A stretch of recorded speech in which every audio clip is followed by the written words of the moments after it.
What's poppin' everyone, SaberWolf94, gonna tell you what the best Salamence cards are from what we have so far, the top 10 Salamence cards, in terms of playability, but also how good they are as standalone cards, if they don't have any partners, their stats, attacks, and other effects, in their respective formats.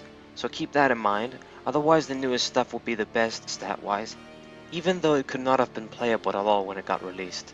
I may talk about art, but it is not a factor for the rank of the cards in this video. Enjoy! Number 10. Salamence from EX Dragon. Hey, what do you know, the first Salamence is actually one of the originals from EX Dragon. The original Rare Holo Salamence has great HP, hitting the 120 cap, and a double resistance, along with a decent 2 retreat cost.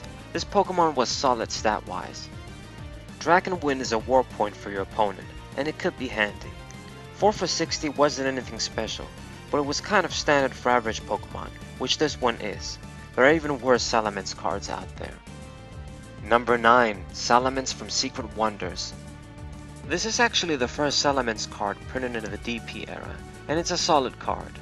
Its stats were very good, not only in that early period of DP, but throughout the era for the most part.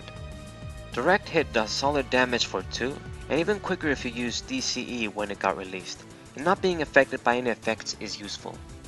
Dragon Finish's ability to snipe for 100 is also great. The sad thing is that it's outclassed by the other prints in the same era, and other Salamence cards in general. It doesn't really bring a lot of pressure compared to his brothers, can't hit for weakness with direct hit, and Dragon Finish is slow and hard to use. Good little card, but there are definitely better ones. Number 8. Salamence CX from the Salamence CX Premium Collection box. While not how I envisioned Salamence CX in this period, this card had potential when it was released in an EX-infested metagame. The big energy costs can easily be met since it can utilize double colorless energy and double dragon energy and can put in work. The first attack can hit for ridiculous amounts of damage if your opponent has a couple EX Pokemon. In fact, if they have just 3, you're doing 160 damage for 3 energy, no costs attached. Its stats are standard for a Pokemon EX, it's just that your opponent needs to have a bunch of EXs for this card to be at its best potential. If the second attack did at least 150, like the Charizard EX from Flashfire, then this card would probably be one spot higher, but it's just pretty common for a 4 energy attack. Number 7. Salamence from Arceus. Arceus Salamence, while harder to use if you want to attack quick, like Secret Wonders Salamence, is just more useful overall. It's better stat-wise since it has the same stats with a slightly smaller retreat cost and is more of a team player. While not the best, you can make a deck centered around Top Accelerator and Accelerate Energy. Dragon's Claw, while it looks like one of the worst attacks on a Salamence of all time, will actually be a free 70 attack if Battle Rush is in effect. A hard and slow Salamence card to use as well, but definitely has more merit than the other 3. Number 6. Salamence CX from EX Dragon Frontiers. Okay, this is where things start to get rough. So I had a tough time deciding on which is the best Salamence EX card from the EX series, because depending on the situation, this one can outclass the other 2. I know, spoilers, but that's the situation. All 3 of them have the same stats, but unlike the other 2, this one is a Delta Species Pokemon, meaning he gets certain benefits from Delta Species support cards. His Claw Snap attack isn't anything special, but Dual Stream is one of those flexible attacks. It does 4 for 80, which is just alright, but you have the option to do 40 to the active and 40 to the bench, which lets you utilize damage better if you don't have to do 80 to the active to get a knockout. The reason this Pokemon can be potentially better than the other 2 is because of type shift. You can shift to a fire type until the end of the turn, meaning you have more type coverage the other 2 don't have. So his attacks can do 120 and 160 respectively.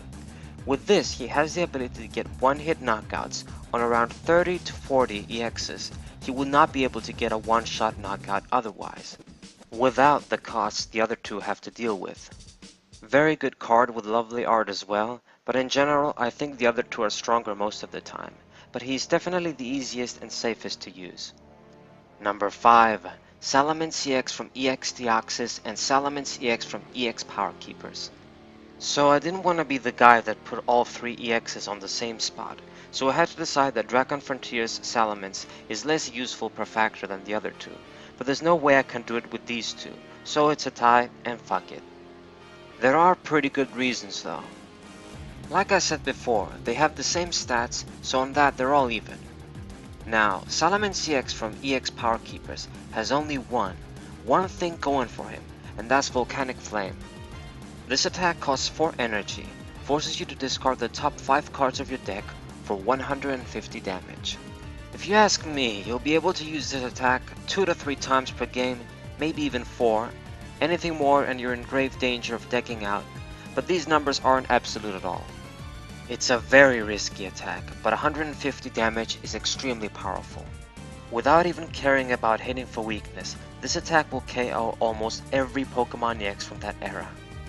Naturally, every Stage 2 Pokemon will die as well, so bar the instances where Dragon Frontier's Salamence can do the same, this Pokemon is going to be a lot more consistently reliable on getting one-hit knockouts. Hydro Wave, while it could come up doing 150 total damage if your opponent has a full bench, probably isn't worth the cost. EX Deoxys Salamence can hit for 120 with Bright Flame, and that can also take care of most Stage 2 Pokemon in one shot, but won't handle all of the X Pokemon over 120 HP. The cost can be mitigated with cards like Boost Energy, and isn't as risky as ditching so many cards from your deck. He also has a Snipe attack for 40, and it's faster to use, and his Pokebody Dragon Lift gives all your non-EX Pokemon free retreat, so he has a lot more going for him than EX Power Keeper Salamence. But the one-hit knockouts on all those Stage 2 Pokemon EXs is too good to pass up, which is why even though it's only one attack, EX Power Keeper Salamence can accomplish the best results with just that. Overall, both cards are pretty fantastic in their own right, and while I think that EX Deoxys has the best mix between the three, I'm going with a tie here. Number 4. Salamence Level X from Arceus. It may seem weird to put Salamence Level X higher than the original EXs, but I think it's right. Since he's a Level X card, he's more of an add-on card, meaning if you have an awesome Salamence under him, which you guys know who that is, he'll get the attacks and effects of that one too, in addition to his benefits. 160 HP is a good enough upgrade, especially when you get a powerful power like Double Fall. With this power, if Salamence knocks out a Pokemon the turn he leveled up, you get an extra prize. This is very powerful because in the DP era, there were no ways to get more than one prize per knockout. There weren't any Pokemon EX when this card was released, so you can imagine that extra prize could give you an important lead. Steam Blast was a solid attack too, but most importantly it's the fact that it's a Level X card. That means he can synergize with Stormfront Salamence and even the other two that make him this great. He also only gave one prize compared to the EXs as well. Number 3. Salamence from Roaring Skies.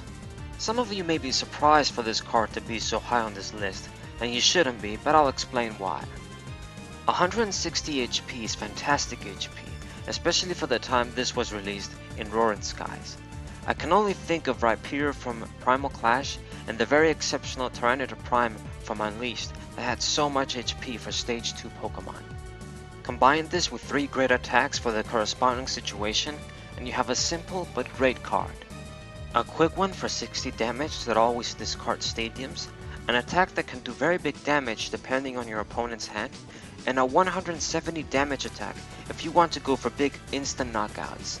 Thanks to double dragon energy and other methods, it wasn't as hard to power up as you think, and either way you always have a good cheap attack to rely on anyways.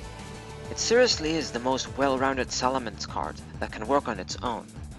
Because of the shape of the format, it's not like it was topping left and right, but to be honest, most Salamence cards never really became top meta decks, topping and winning tournaments. As far as good Salamence cards go though, you really can't go wrong with Roaring Skies Salamence.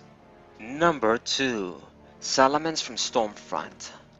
Alright, I don't think any real Salamence fan that plays the TCG or veteran players are surprised to see this, but yeah, this is one of the strongest Salamence cards, no questions asked, and it makes sense if you know anything about the set it comes from, Stormfront.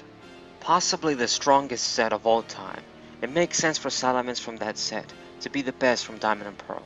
It has the same great stats that Secret Wonder Salamence has, but is a million times more aggressive. He has a 2 for 50 attack and a 4 for 120 attack, that needs a fire and a water energy discard.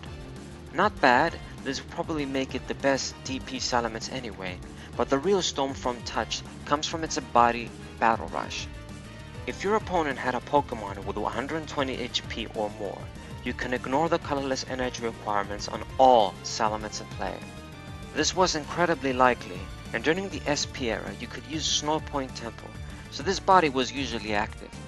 Doing a 1 for 50, 2 for 120, and all the other attacks Salamence Level X and Arceus Salamence could utilize so easily, and it doesn't get much better for a Salamence card thus far.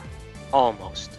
You see, I was close to putting this card at number 1, but I think there's one Salamence card that's more deserving.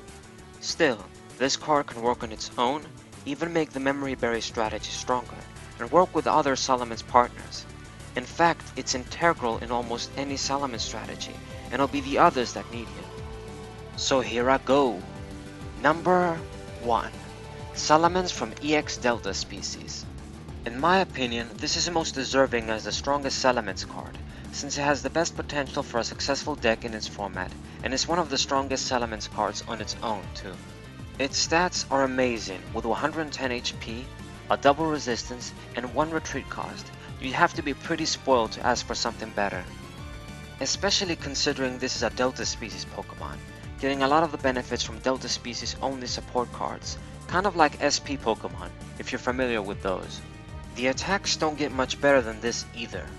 Fire Dance 2 for 30 is great when you can grab an energy from the discard pile and attach it. Doing 100 for 4 energy, with the only cost having to discard a metal energy, is nothing, and actually outclasses lots of attacks from Pokemon EX too.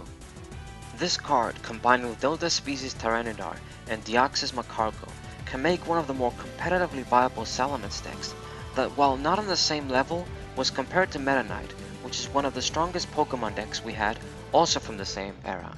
For these reasons, and because Salamence in DP was always a sitting duck thanks to Garchomp Sea Level X, I deem Salamence from Delta species the strongest and most successful Salamence card as of this video. Thank you guys for watching, and I hope you enjoyed this top 10. I decided to do Salamence first since he is my favorite Pokemon. You can subscribe if you want to be part of the gang, like this video for Salamence, and share this with other Pokemon fans to see how awesome he is. I've been SaberWolf94, and what's up?